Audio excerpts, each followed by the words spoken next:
logarithme népérien, équation et inéquation. Un petit rappel donc de ce que nous avons vu pour la fonction donc logarithme de x qui est représentée par la courbe en rose.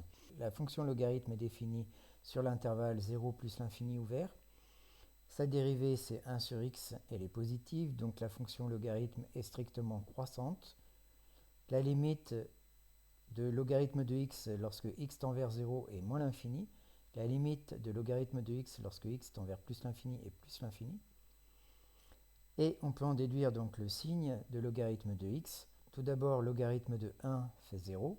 La fonction logarithme étant strictement croissante, si x est compris entre 0 et 1, logarithme de x est négatif. Effectivement, la courbe est bien sous l'axe des abscisses.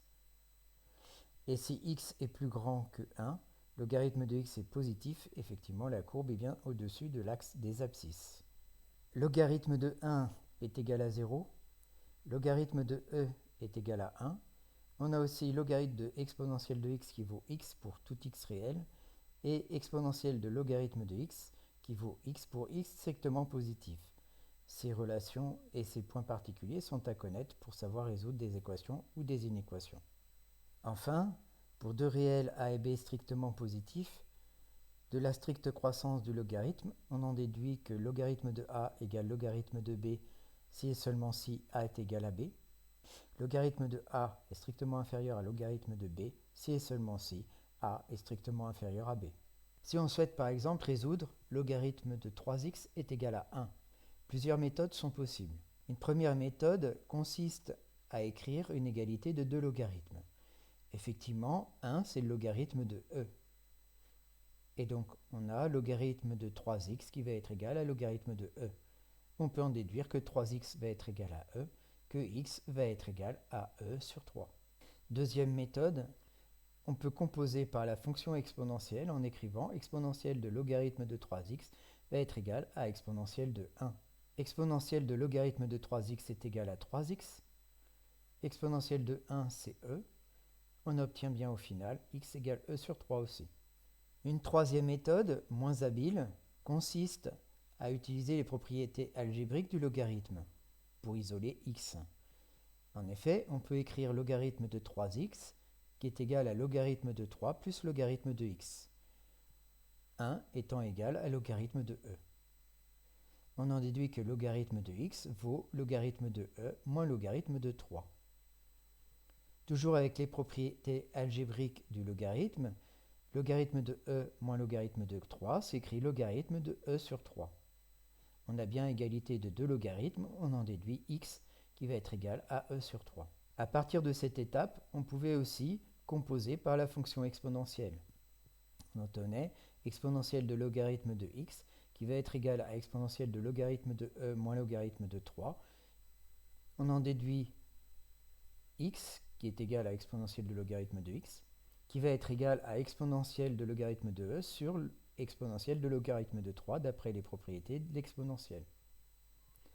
Exponentielle de logarithme de e fait e et exponentielle de logarithme de 3 fait 3. On a vu 4 méthodes pour résoudre cette équation logarithme de 3x égale 1. Si je cherche maintenant à résoudre l'inéquation logarithme de 0,5x plus 1 strictement inférieur à 0. Tout d'abord, une première précaution est à prendre. Effectivement, il faut s'assurer de faire le logarithme d'un nombre strictement positif. On va donc s'assurer que 0,5x plus 1 soit strictement positif, ce qui revient à écrire que x sera strictement supérieur à moins 2 lorsqu'on résout l'inéquation. Ensuite, on résout l'inéquation logarithme de 0,5x plus 1 strictement inférieur à 0 avec les mêmes règles que pour les équations. On va identifier deux logarithmes par exemple en écrivant logarithme de 0,5x plus 1 strictement inférieur à logarithme de 1 puisque logarithme de 1 est égal à 0. On a la comparaison de deux logarithmes, on peut en déduire que 0,5x plus 1 va être strictement inférieur à 1. On en déduit que x va être strictement inférieur à 0 après la résolution de cette inéquation. Au final, x est strictement supérieur à moins 2 et x est strictement inférieur à 0. On en déduit que x est compris entre moins 2 et 0 strictement. Une deuxième méthode serait d'utiliser la composition par la fonction exponentielle. La fonction exponentielle étant strictement croissante, on ne change pas le sens de l'inégalité. On obtient alors exponentielle de logarithme de 0,5x plus 1 est strictement inférieur à exponentielle de 0.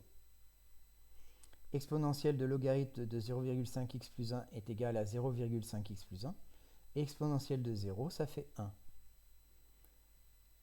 On obtient x strictement inférieur à 0.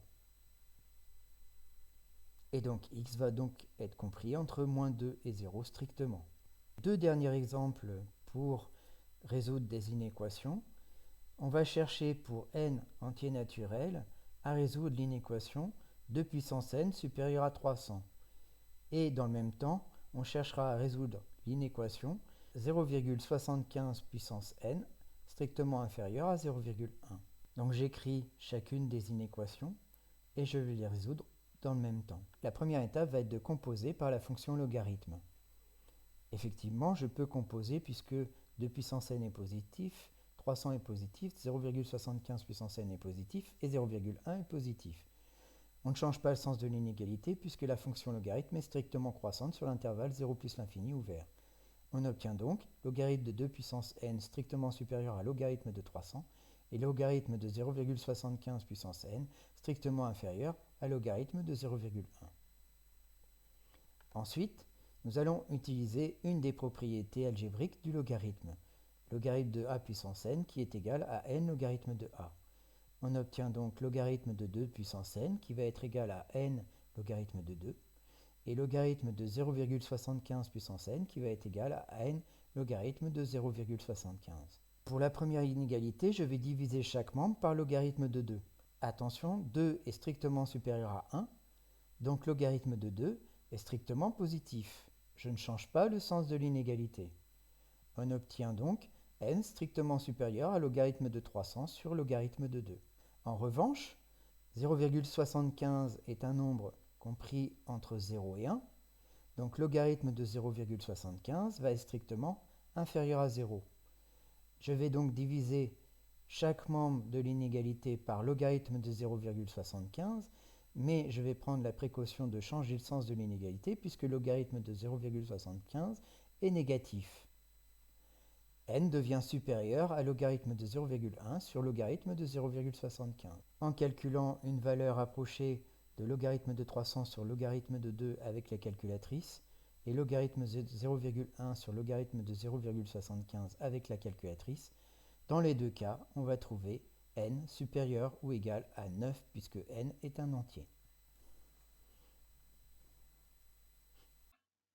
Voilà, cette vidéo est finie. J'espère qu'elle vous a plu et à bientôt pour une nouvelle vidéo.